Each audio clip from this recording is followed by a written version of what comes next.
Hello, besties. Thank you for coming to the Tiakum Show.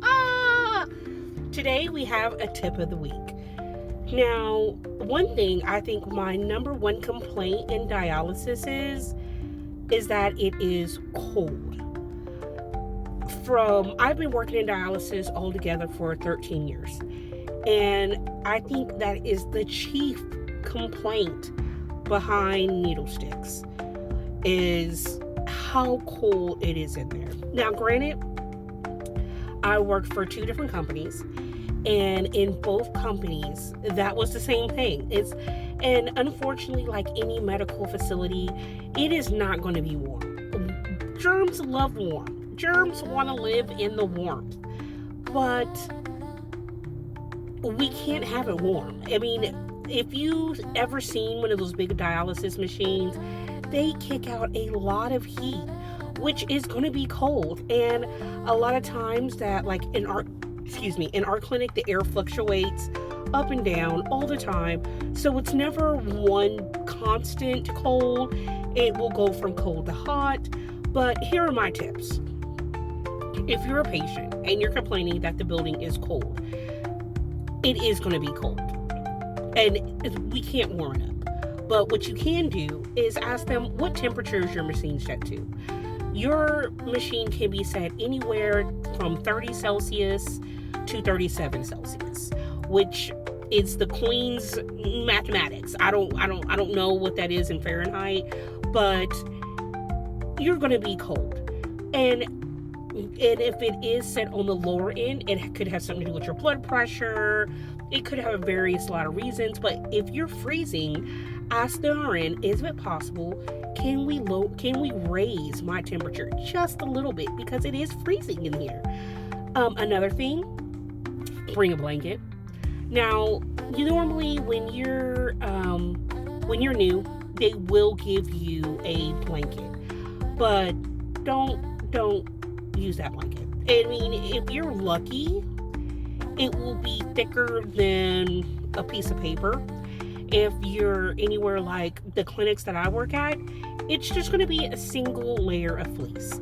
And when it is 70 degrees in a clinic and you feel that breeze, a constant, a piece of paper, a thin sheet of fleece is not going to do it. I have younger patients who are hip to the game that will bring comforters in. They will drag that comforter in like Linus and set up a whole campsite. I had another patient who brought a heating blanket. Now, forewarn you, don't bring a heating blanket that you have to plug in, because it will not get plugged in. But you're going to want to bring a heating blanket that is rechargeable, or a battery pack. Unfortunately, heating blankets can short circuit the whole building if there's too much heating blankets. We do have some clinics that are honored enough to have heated chairs. But just imagine what happens when you get in the chair that breaks. No one wants to sit in that chair. You want to come with a heated chair. There's even some massage chairs. If you're at one of them clinics with heated and massage chairs, sign me up. But I would not want to be there when that chair breaks down.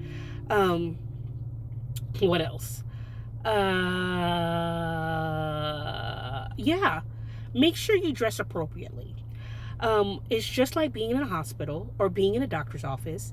Anywhere that pertains to medical, where there's going to be multiple bodies, multiple people, it's not going to be a warm time.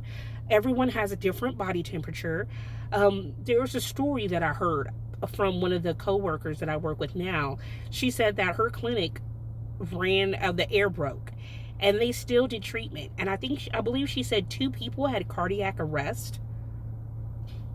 That's how hot. She said you can feel the room heat up as soon as the air went off. And because those machines are like heaters. And what we need to do is turn around so the heat can shoot up on the patient. Maybe they wouldn't complain about it being cold. But a lot of times patients complain about their arm being cold, But that is a completely another subject. Because if their arm's cold and it's tingly, it could be another something else. It could be something else. It could not just not, yeah, they are cold, but they could have something else wrong with them. And that is another thing for another tip of the day. So I hope everyone had a great Monday. I did 12.30 hours, 12 and a half hours shift. Easy. Well, not easy. It was struggling. I was on the struggle bus. I did not want to wake up this morning, and when changeover kicked in, that's exactly when I need to get off my rear. So I hope everyone have a kick-ass day. I'm about to go home now. I'm about to cook. And God bless. And I hope you use that tip of the day.